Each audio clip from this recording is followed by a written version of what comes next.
Mobile থো mobile থো mobile থো mobile থো তোরা আওয়ামী লীগের mobile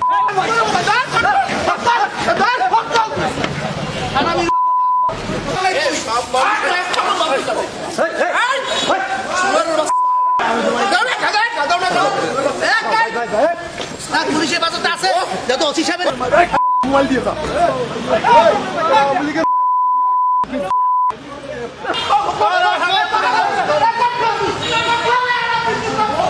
আপনারা অবগত আছেন, আজকে আমরা 5 জনকে অ্যারেস্ট করেছি। তার ভিতরে একজনের নামে ওয়ারেন্ট আছে এবং বাকি যে 4 জন আছে, আমাদের পিরোজপুরে 2টি নাশকতার মামলা আছে।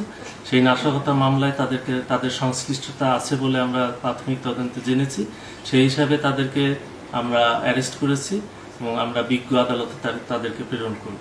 এটা আমরা তদন্তের সাথে এখন বলছি না, আমরা জিজ্ঞাসাবাদ করব, যদি পারি আমাদের তথ্য আমরা পেয়ে যাই তবে তাহলে আজকেই আমরা দিয়ে দেবো। নাহলে আমরা তো জানেন যে জিজ্ঞাসাবাদের জন্য 24 ঘন্টা সময় পাই, তার ভিতরে আমরা তাদেরকে বিজ্ঞ আদালতে প্রেরণ